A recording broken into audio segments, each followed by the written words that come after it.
Hello and welcome to another fun-filled edition of Adam's Music Box, a show where we talk about music that changed the world, music that changed people's lives, and music that moved people's souls. Today, though, is not one such day because I'm going to talk about one of the last novelty songs to ever take the world by storm. In fact, it was the last novelty song to ever hit number one, literally ever. Others have been popular, Weird Al, for instance, who came after this, but in terms of having a number one single, this song was the final one to do it.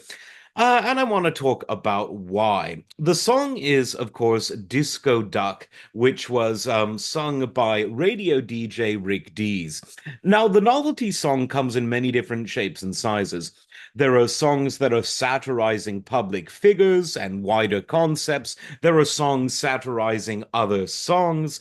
There are songs that are just a bit weird and ridiculous, and of course, intentionally so. There are songs with wacky lyrics, but with serious music. There are songs with wacky lyrics and even wackier music. And then there's just songs that are a bit fun, a bit silly, some would say a bit stupid, but oftentimes these songs are very, very memorable. And such was the case with Disco Duck. Now, I don't mean to call it stupid because I actually enjoy this song sometimes and somewhat. But it was a song that absolutely took the world by storm in 1976. Some would say that it went viral, and let's try to understand why. I'm just going to quickly Google the lyrics so I can show you what I'm talking about. I can't play it on YouTube for reasons that if you know, you know. If you don't know, you'll never know. So let me just find the lyrics. Um, it's quite funny seeing them written. Went to a party the other night. All the ladies were treating me right. Profound. Moving my feet to the disco beat. How in the world could I keep my seat? All of a sudden, I began to change. I was on the dance floor acting strange. Flapping my arms, I began to cluck. Look at me, I'm the disco duck. So we've got a metamorphosis between a disco man and a disco duck. I forgot that there was that science fiction element to the song, but there was apparently. Now it gets really profound. And this is sung in the duck voice at this point. The Disney Corporation didn't mind, even though it sounded a bit like Donald, not that Donald, the other Donald. So the lyric now is sung in the duck voice. Oh, get down, mama. I've got to have me a woman. And then disco, disco duck. Try your luck. Don't be a cluck, disco duck. I mean, I sort of take back the fact that I said this song isn't stupid because revisiting the lyrics, it actually is quite stupid. But it was very memorable. It had the duck voice. It had the it was the era of disco after all, which didn't hurt.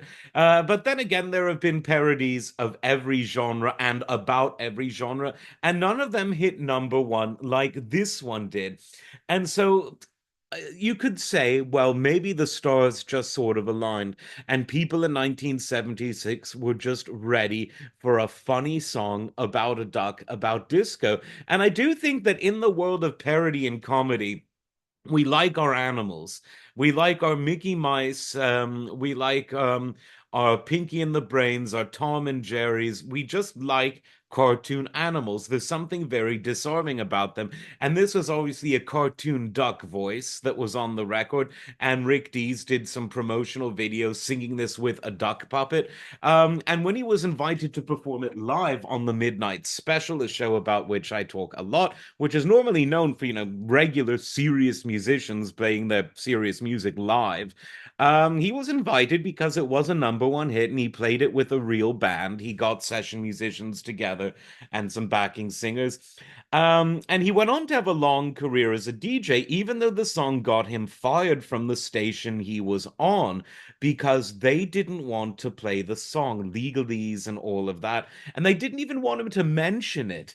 And he did mention it once, just in passing. I mean, how could you not? He had the number one song, and he's told not to mention it on air.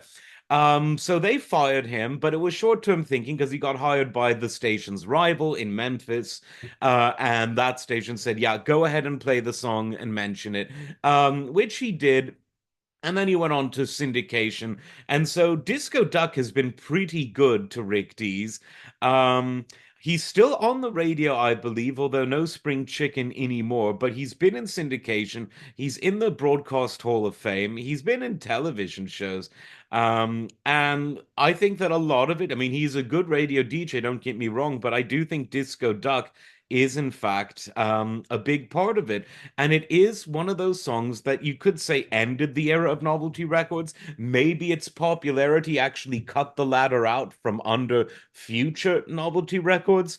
We'll never know the true mysteries of life. And one of those mysteries, fortunately or unfortunately, is why was Disco Duck so popular? But it was. And you can go to YouTube and watch Rick Dees perform it in various guises if you need something that's a bit more fun than what's on the news today, frankly. Like, subscribe. We'll see you next time. Take care.